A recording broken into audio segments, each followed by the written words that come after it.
দারিদ্র মানুষকে কাফের বানিয়ে দেয়। টাকা কম থাকলে মানুষের মধ্যে কি ঢুকে? কুফুরি ঢুকে। বাংলাদেশের প্রেক্ষাপটে আপনি দেখবেন সবচেয়ে বেশি নামাজি কি রিক্সাওয়ালার আর কাজের বুয়ারা, আর যারা ইয়েতে থাকে ওই যে বস্তি থাকে তারা সবচেয়ে বড় আল্লাহওয়ালা। আপনার কথা বুঝেন না মনে হয় আমার, কিন্তু কোনো আওয়াজই তো নেই আপনাদের, ঘটনা কি? সব ক্লান্ত হয়ে গেছেন নাকি? তো সবচেয়ে বড় আল্লাহওয়ালা কি এরা? আপনি তাদেরকে মসজিদে কোথাও খুঁজে পাবেন? একজন মসজিদে খুঁজে পাবেন না। দেখবেন এরা মসজিদে না, এরা দিনও বোঝে না, ইসলাম বোঝে না, কিচ্ছু বোঝে না। তার মানে দারিদ্র মানুষকে কাফের বানিয়ে দেয়। দারিদ্রের কারণে সে ইসলাম বুঝতেই পারে না। দারিদ্র থাকলে মানুষ আল্লাহর ইবাদত করতে পারে না। সে কারণে দারিদ্রের সাথে ফাইট করতে হবে আপনাকে। আলী রাদিয়াল্লাহু বলেছেন, দারিদ্র যদি কোনো মানুষের নাম হইতো তাহলে ওই লোকের আমি জবাই করে ফেলতাম। দারিদ্র যদি কোনো মানুষের নাম, তো পভার্টি যদি কোনো মানুষের নাম, তাহলে আমি ওর হত্যা করে ফেলতাম, যে ওর বাঁচে থাকা উচিত না, কারণ ও থাকলেই মানুষ কষ্ট পাবে। অতএব এই কারণে আমি তাকে হত্যা করে ফেলতাম। লাউ কানাল ফাকরু রাজুলান লাকাতালতুহু, যদি দারিদ্র কোনো ব্যক্তির নাম হতো তাহলে ওই লোকের দায়কে আমি হত্যা করে ফেলতাম। দারিদ্র এটা ইসলাম কোনোদিন এটাকে সেলিব্রেট করে না, যে ঠিক আছে তুমি দরিদ্র এবারে তোমার আমি সালাম দেবো। নো, কেন তুমি দরিদ্র হলা? ওমর রাদিয়াল্লাহু তাআলার কাছে কোনো লোক গেলে তিনি তাকে বলতেন তুমি করো কি? বলে কোনো কাম করি না। বলে যাও আমার কাছ থেকে সরো, যে দুনিয়ার কামও করেন আখেরাতেও কাজ করে, অথর্ব স্টুপিড, এই স্টুপিড যেন আমার সামনে না আসে। কাজ করতে হবে। আল্লাহ সুবহানাহু ওয়া তাআলা এই দুনিয়া নিয়ন্ত্রণ করার জন্য আপনাকে পাঠাইছেন, দুনিয়ার মালিক হওয়ার জন্য আপনাকে পাঠিয়েছেন। এখন আপনি দুনিয়ার মালিক হবেন না, আপনি দুনিয়ার স্লেভ হবেন। কেমন করতে? আপনি দুনিয়ার দাস না, দুনিয়ার দাস না, আপনি দুনিয়ার প্রভু, মানে আপনি দুনিয়ার লর্ড, আপনি দুনিয়ার কি মালিক। দুনিয়া আপনি নিয়ন্ত্রণ করবেন, আপনাকে মালিক হিসেবে আল্লাহ তাআলা দুনিয়া পাঠিয়েছেন।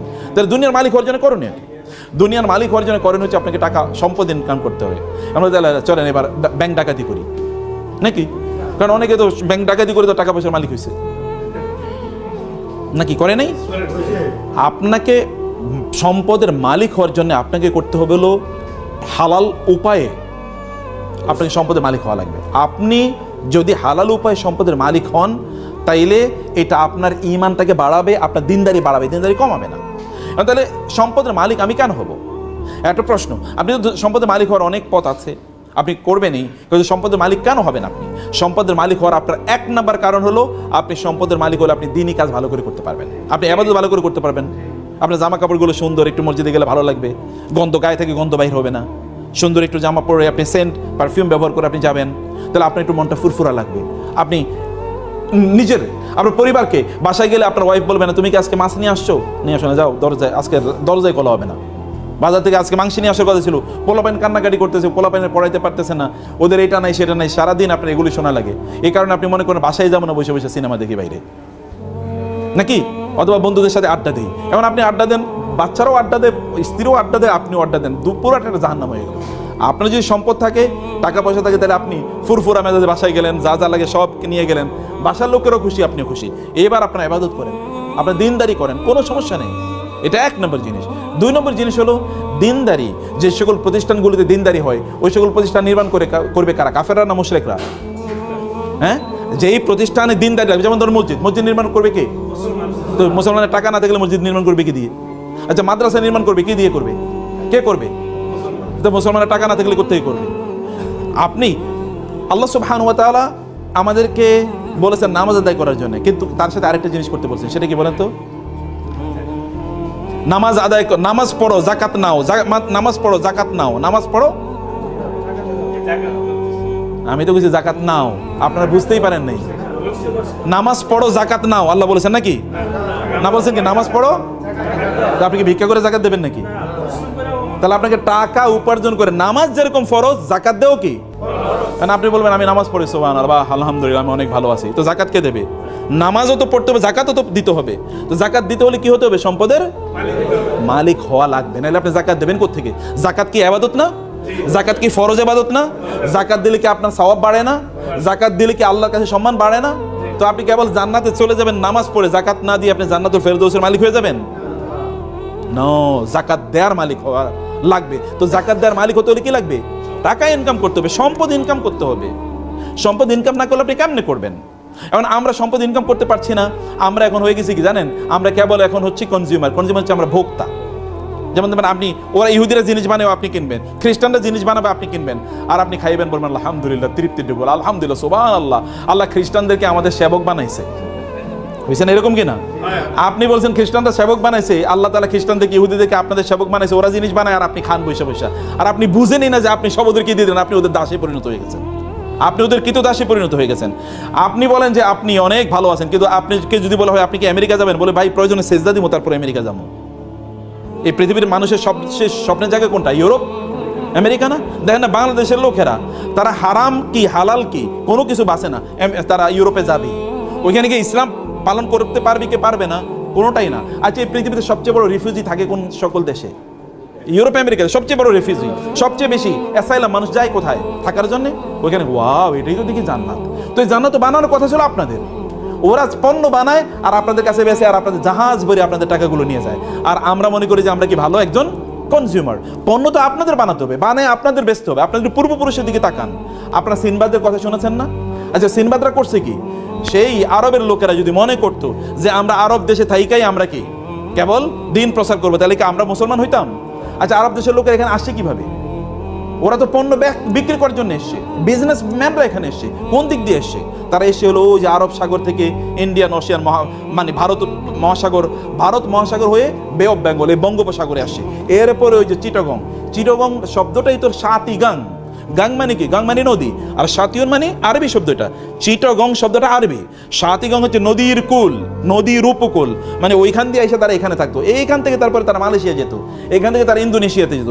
মালয়েশিয়া ইন্দোনেশিয়াতে নাইলে ইসলাম গেল কিভাবে? জাহাজে গেছে। তখন কি জাহাজ ছিল? তখন কি আপনার প্লেন ছিল? না, এই নৌকাই তো, এই নৌকা দিয়ে তারা বড় বিশাল বড় ইয়ে ছিল কি বলে পাল, এই পাল তোলা নৌকা বা জাহাজে তারা এখানে ইসলাম নিয়ে এসে পণ্য বিক্রি করতে এসে। কিন্তু পণ্যের সাথে তারা কি বিক্রি করছে? তারা ইসলাম সেল করেছে পণ্যের সাথে। পণ্য কিনতে গিয়ে লোকেরা দেখলো এত ভালো মানুষ, তো দেখি ফেরেশতা, এরকম লোক তো আর কোথাও দেখি না। এত ভালো মানুষ পণ্য বিক্রি করতে এসে, কিন্তু এরা কি এসা ইসলাম প্রচার করে গেছে। ব্যবসায়ীরা ইসলাম প্রচার করছে। আমার মতো এরকম আপনি শাহজালাল শাহপরান কয়জন এসছে? কিন্তু তার চেয়ে বেশি, হাজার গুণে বেশি এসে কারা? ব্যবসায়ীরা। আপনি বলেন তো, আপনার এলাকায় দুজন দোকানদার আছে, একজন দোকানদার গেলেই আপনাকে জিজ্ঞেস করে, ভাই আসসালামু আলাইকুম, কেমন আছেন, বাসা সবাই ভালো আছে, আপনার কোনো সমস্যা নাই তো? ভাই কোনো সমস্যা থাকলে আমাকে বললেন, এবং সবচেয়ে ভালো পণ্যটা দেয়। আরেকটা লোক আছে খিটখিটে, প্রচন্ড খিটখিটে, গেলেই আপনার সাথে রাগ করে কথাবার্তা কয়, এবং আপনি 3 বার কথা বললে 1 বার শুনে, আপনি কার কাছে যাবেন? যে সালাম দেয়, কথাবার্তা শুনে, এই লোকটা তো ভালো, তার সাথে গল্প করবেন, তার মতো হতে চাইবেন, বলে আপনার সন্তানকে বলবেন ওই লোকটার মতো, দেখো না কত সুন্দর করে কথাবার্তা বলে। এই মুসলমানরা তো সেই কাজটাই করছে, জিনিস বেচছে, কিন্তু লোকেরা দেখলো আরে এরা তো দেখি আমাদেরই লোক। এই আপনার বিপদ, তাড়াতাড়ি তাকে হসপিটালে নিয়ে গেছে।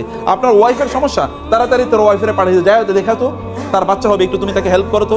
মানুষ যেগুলো, এরাই তো সবচেয়ে ভালো মানুষ। এবং এরা তখন কি, এদের বলো তো আপনারা আসলে কোন ধর্ম পালন করেন? বলে আমরা এই ধর্ম পালন করি। ঠিক আছে, আপনাদের ধর্ম আমরাও পালন করা শুরু করে দিলাম। এরা এইভাবে মুসলমান হয়ে গেছে। বুঝতে পেরেছেন?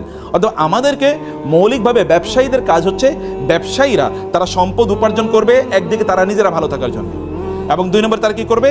এই সম্পদের মাধ্যমে তারা কি করবে? সম্পদের মাধ্যমে তারা দিন প্রতিষ্ঠার কাজে তারা ব্যয় করবে। এটা কেবলমাত্র ক্যাপিটালিস্টিকদের মতো না, যারা কেবল টাকা উপার্জন করা, এটা এক ধরনের গ্রিডে তাদের পরিণত। গ্রিড মানে হচ্ছে এক ধরনের লোভ। শুধু লোভের কারণে আপনি কেন সারাদিন কাজ করেন? লোভের কারণে। আপনার কত লাগবে আপনি জানেন? You never know. আপনি জানেন না কেন আপনার টাকা লাগবে, এটা কি কারণে আপনি ইনকাম করতে, তাও আপনি জানেন না। আপনাকে জানতে হবে কেন ইনকাম করছেন, আপনাকে বুঝতে হবে কেন ইনকাম করছেন। আপনি 2 কারণে করছেন, একটা হচ্ছে আপনি নিজে ভালো থাকুন, আর হলো আপনার কি সমাজ ভালো থাকুন। আপনার অনেক টাকা পয়সা, আপনার ব্যাংকে টাকা পড়ে আছে, আপনার আত্মীয়স্বজন তারা না খেয়ে মারা যাচ্ছে, আপনি এই টাকা দিয়ে করবেন কি? এটা আপনাকে দুনিয়াও বাঁচাতে পারবে না, আখেরাতও বাঁচাতে পারবে না। আপনার প্রচুর পরিমাণ টাকা আছে, কিন্তু আপনি দিনই কোনো কাজেই অংশগ্রহণ করলেন না, তাহলে আপনি টাকা দিয়ে করবেন কি? আপনি দেখেন এই পৃথিবীতে কারুন অথবা এরকম, আচ্ছা গত 100 বছর আগে বাংলাদেশের সবচেয়ে ধনী মানুষ কারা ছিল? 10 জনের নাম বলতে পারবেন কেউ? 1 জনের নাম বলতে পারবেন না। কিন্তু 100 বছর না, 500 বছর আগে এই পৃথিবীতে সবচেয়ে বড় আলেম কারা ছিল? তাদের নাম কি আমরা জানি কিনা? সবার নাম জানি।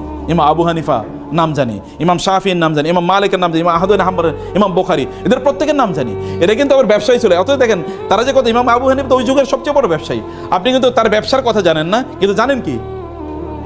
তার দিন এর কথা জানেন, জ্ঞান অর্জন করেছেন, মানুষের কাজ করেছেন।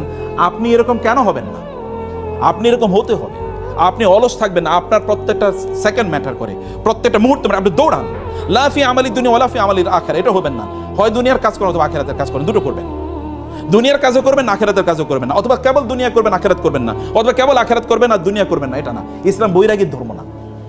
ইসলাম বৈরাগীর ধর্ম না যে আপনার তবলা নিয়ে ঘুরবেন আর গান গাইবেন আর হিন্দুদের মতো করে ওদের ওই যে ইয়েদের মতো করে, অথবা বৌদ্ধদের ভিক্ষুদের অথবা খ্রিস্টানদের ফাদারদের মতো করে বিয়ে শাদী নাই, টাকা পয়সা ইনকাম করা যাবে না, এগুলো না। নো, আপনি সব কিছু করবেন ওমর রাদিয়াল্লাহু তাআলার মতো। আপনি আধা পৃথিবীর অর্ধ পৃথিবীর শাসক, কিসের ডোনাল্ড ট্রাম্প আর কিসের আপনার ওই যে জো বাইডেন অথবা কিসের বারাক ওবামা, কিসের বিল ক্লিন্টন, ওইরকম 1 কোটি বিল ক্লিন্টন আনলে একটা ওমরের পায়ের কাছেও কি একটা নখের সমান না, এত ক্ষমতা ওমর রাদিয়াল্লাহু তাআলা আনহু, এত পাওয়ারফুল, আধা পৃথিবী শাসন করেন। কিন্তু তারপর রাতের বেলা কি নামাজে তাহাজ্জুদের মধ্যে দাঁড়ায় কাঁদেন, আল্লাহ তুমি কি আমাকে ক্ষমা করে দিয়েছো নাকি ক্ষমা করো নাই, এবং বলেন আল্লাহ ফোরাত নদীর তীরে যদি কোনো কুকুর না খেয়ে মারা যায় তাহলে তো আমাকে তুমি জিজ্ঞেস করবা, এবং এই কারণে লোকদেরকে বলেন খবরদার কোনো কুকুরের যেন না খেয়ে না থাকে, কোনো কুকুরের খাবারের জন্য এরকম না হয় তাকে প্রোভাইড করা না, তা অবশ্য প্রোভাইড করতে হবে, তা নিশ্চিত করতে হবে, রাস্তা মসৃণ করতে হবে। সে ফোরাত নদীর তীর অর্থাৎ ইরাকে 1000 মাইল দূরে, সেখানে রাস্তা যেন মসৃণ হয়। আপনাকে এরকম মানুষে পরিণত হবে। যুদ্ধ করবেন কি দিয়ে? আপনি টাকা দিয়ে তো যুদ্ধ করতে হবে। আপনি ধরুন ইসলাম প্রচার করবেন, এখন আপনি ইসলাম প্রচার করার জন্য আপনি একটা মাহফিল করবেন, টাকা লাগবে না? এবার ভিক্ষা করবেন? আমরা মুসলমানদেরকে একটা ভিক্ষুকের জাতি বানাইছি। মসজিদ বানাবো, একটা রাস্তায় একটা থালা নিয়ে বসে থাকলো, ভাই আল্লাহর রাস্তায় কিছু দেন না, মানে মইরা গেলে কি করবেন, এরকম ভিক্ষার জাতি তো আমরা ছিলাম না। আপনি একা এরকম টাকা পয়সার মালিক হন যে আমি মসজিদ টাকা বানিয়ে দেবো, আমি মাদ্রাসা টাকা বানাবো, আমি এরকম 50 জন লোককে আমি পড়াবো, আমি এরকম 10 জন আলেম বানাবো, এরকম টাকা পয়সার মালিক হওয়া লাগবে। তাহলে আপনার দুনিয়ার জন্য ইনকাম হলো, আখিরাতের জন্য আপনি গর্ব করে চলতে পারবেন, আপনি মর্যাদার মতো করে চলতে পারবেন। অন্য লোকেরা আপনাদের দেশে থাকবে, যা আমরা বাংলাদেশে গিয়ে থাকবো, কারণ ওইখানকার লোকেরা ভালো, কারণ ওইখানে ব্যবসার প্রফিট আছে। তখন আপনি আমেরিকা গিয়ে পালিয়ে থাকবেন না, অথবা দিল্লিতে বলবেন না যে ওইখানে গিয়ে থাকি, ওইটা আমার বাপদাদার বাড়ি, পালিয়ে ওইখানে চলে যায়, এটা আপনি তখন মনে করবেন। আপনি মনে করেন না আমার বাপদাদার বাড়ি এটা, আমি এখানেই থাকবো, আমি এগুলোকে নিয়ন্ত্রণ করবো। You will have to do it. আপনার নিজকে সম্পদের মালিক হওয়া লাগবে, আপনার নিজকে ব্যবসায়ীতে পরিণত করতে হবে, এবং আপনি সম্পদের মালিক হবেন এই দুটো পারপাসকে সামনে রেখে, এই দুটো পারপাসকে সামনে রেখে। এবং তাইলে আপনি দেখবেন যে আপনি ওয়াইদু লাহুম মাসতাতাতু মিন কুওয়াতিন ওয়া বিররিবাতিল খাইলি, আল্লাহ তাআলা রাসূলকে বলেছেন আপনি ওদের বিরুদ্ধে যুদ্ধ করার জন্য ঘোড়ার আস্তাবল তৈরি করুন। এখন ঘোড়ার আস্তাবল কেন তৈরি করে, কি দিয়ে তৈরি করে বলেন? ঘোড়ার আস্তাবল মানে আপনার সবচেয়ে ভালো দামি ঘোড়া এখানে উৎপাদন করা লাগবে। আবার গাড়ির দামি ঘোড়া উৎপাদন করলে ঘোড়ার খাবার দেওয়া লাগবে না, খাবার আপনাকে তার মানে আলাদা কি, এই যে মানে বিভিন্ন প্রাণীর যে খাবার, এগুলোকে ফিস্ট না ইয়ে বলে, হ্যাঁ এই যে বিভিন্ন এগুলো আপনার ফিস্টের জন্য আপনাকে আলাদা ফ্যাক্টরি ডেভেলপ করা লাগবে। আবার এগুলো ধরেন রোগ আছে, রোগের চিকিৎসা করার জন্য কি আলাদা এই যে ভেটেরিনারি সিস্টেম আপনাকে ডেভেলপ করা লাগবে। আবার এগুলোকে বিক্রি করার জন্য আলাদা বাজার ব্যবস্থা তৈরি করতে হবে, চেন মার্কেট মানে সাপ্লাই চেন ম্যানেজমেন্ট আপনাকে তৈরি করতে হবে, আপনাকে আলাদা দক্ষ লোক তৈরি করতে হবে। এটা হিউজ ইন্ডাস্ট্রি। আল্লাহ তার রাসূলকে বলছেন মদিনা ইন্ডাস্ট্রি ডেভেলপ করেন, কারণ এটা অ্যাগ্রারিয়ান ইকোনমি, ওখানে কেবল এগ্রিকালচারাল প্রোডাকশন হয়, এগ্রিকালচার তো থাকবে, তার পাশাপাশি ইন্ডাস্ট্রি তৈরি করেন। 1500 বছর আগে আল্লাহ রাসূলকে বলছেন ইন্ডাস্ট্রি তৈরি করেন, আর আমরা 1500 বছর পরে এসে আমরা কোনো ইন্ডাস্ট্রি ডেভেলপ করলাম না। আপনি ডেভেলপ করা লাগবে, সমাজের মানুষের জন্য কাজ করতে হলে আপনাকে সম্পদের মালিক হওয়া লাগবে। কিন্তু সম্পদ যেন আপনার অন্তরে না চলে যায়। সম্পদ থাকবে কোথায়? হাতে থাকবে সম্পদ, কিন্তু অন্তরে থাকবে কি আল্লাহ। আল্লাহ থাকবেন অন্তরে, হাতে থাকবে সম্পদ, এর মাধ্যমে গোটা পৃথিবীর মালিক আমরাই হয়ে যাব। আমাদের পূর্বপুরুষরা প্রায় 1200 বছর একচ্ছত্রভাবে গোটা পৃথিবী চালাইছে। আপনাদের বাপদাদারা, ভালো করে শুনেন, আপনাদের বাপদাদা মানে কি? আমাদের পূর্বপুরুষরা, এরা এই ইন্ডিয়ান সাবকন্টিনেন্ট কত বছর চালাইছে মুসলমানরা বলেন তো? কি যে 200 বছর, কি বলেন 800 বছর। এই ইন্ডিয়া মুসলমানদের অধীনে, মোগলদের অধীনে, এটা 800 বছর ছিল, 800। ইউরোপ, এই যে আজকে যে ইউরোপ দেখতে পাচ্ছেন আপনার, এত ইন্ডাস্ট্রিয়াল ডেভেলপমেন্ট, এই পুরো ইউরোপ তৈরি করছে মুসলমানরা। ইউরোপের লোকেরা আগে বছরে তারা 2-3 দিন গোসল করতো, যেমন সাহাবাগীরা বছরে 1-2 বার গোসল করে। অথবা দেখবেন আপনি হিন্দুরা, ওরা মনে করে গোসল কম করা ভালো, বুঝতে পেরেছেন? এটা ইউরোপিয়ানদের, এটা তাদের ইয়ে ছিল যে গোসল কম করলে আল্লাহওয়ালা হওয়া যায়। এটা আমি একটু বুদ্ধিজীবী টাইপ। এবং ওরা নারীদেরকে, এখানকার হিন্দুদের মতো ওদের নারীদেরকে ওরা জীবন্ত হত্যা করতো। স্বামী মারা গেছে, এই মহিলার বাঁচিয়ে রাখার দরকার নাই, এবং রাস্তাঘাট সব অন্ধকারের মধ্যে জীবনযাপন করতো। মুসলমানরা ওইখানে গিয়ে তারা বলছেন রাস্তা হবে, রাস্তার মধ্যে কি এই যে নিয়ন লাইট এখন দেখছেন না, এটা মুসলমানরা এখন থেকে 1200 বছর আগে তৈরি করছে। মুসলমানরা এখন ইউরোপের বাড়িঘরগুলো দেখবেন মুসলমানদের, ওই আলহামরা, আপনারা ইন্টারনেট যদি ঘাটতে বুঝেন তাহলে আলহামরা বলে একটা সার্চ দেবেন। আলহামরা এটা স্পেনের প্রাসাদের নাম আলহামরা। এই আলহামরার মতো করে এখন ইংল্যান্ডের সকল বাড়িগুলো আলহামরার মতো, মানে ওইখান থেকে ওরা শিখেছে architecture, building technology, civil engineering, mechanical engineering, সব মুসলমানদের অবদান। মেডিকেল সায়েন্স মুসলমানদের, ফুল মেডিকেল সায়েন্সটা মুসলমানরা ডেভেলপ করছে, যেটাকে ইবনে সিনা বলা হয়, he is father of medical science. এবং এই যে ওষুধ বানানোর ফুল পদ্ধতিটা মুসলমানদের আবিষ্কার, কেমিস্ট্রি পুরোটা মুসলমানদের আবিষ্কার, ফিজিক্স পুরোটা মুসলমানদের, নিউটন এটা তো মুসলমানদের সূত্র চুরি করে। জাবের ইবনে আল হাইসামের সূত্র 4.5 বছর আগে, 450 বছর আগে জাবের ইবনে হাইয়ান এই সূত্র দিয়েছে। ওই সূত্র চুরি করে তারপরে নিউটনের সূত্র বানাইছে। এখন এই কথা তো আমরা বলতে পারি না, কারণ আমরা তো এখন কি, এখন হচ্ছে আমরা দুর্বল। আমরা এই কথা বললে মানুষ বলে এটা পাগল। আমাদের সন্তানরাই তো বিশ্বাস করবে না, আমাদের সন্তানরাই বিশ্বাস করবে না। অথচ পৃথিবীর এখনও মুসলমানদের হাতে প্রায় 70,000 এরকম বিজ্ঞানের বই আছে, যেগুলো যদি এখন অনুবাদ করা যেত তাহলে গোটা পৃথিবী ম্যাচমারেজ হয়ে যেত। কিন্তু কে করবে? এখন তো মুসলমানরা কেবল খায় দায় ফুর্তি করো। আপনার টাকা হলে আপনি ইউরোপে গিয়ে একটা ট্যুর দিয়ে আসবেন, যে ওইখানে যাই, তাই না? কারণ ওইখানে গেলেই তো এখনও মুসলমানরা ধরেন 40,000 ফিট উপরে উঠার পরে এরপরে ওই যে আপনার বিমান বালাকাটাকে বলে লাল পানি আছে, লাল পানি আছে, এই আশপাশে তাকায়, কেউ দেখা যায় পরিচিত কেন, একটু লাল পানি দাও, কারণ বাসায় দেশে খাইতে পারে না, ওইখানে গিয়ে একটু লাল পানি খায়। এই চরিত্রওয়ালা মুসলমানকে দিয়ে কী হবে? আপনাকে চরিত্রবান হওয়া লাগবে। টাকা পয়সার মালিক হন, গোটা পৃথিবী নিয়ন্ত্রণ।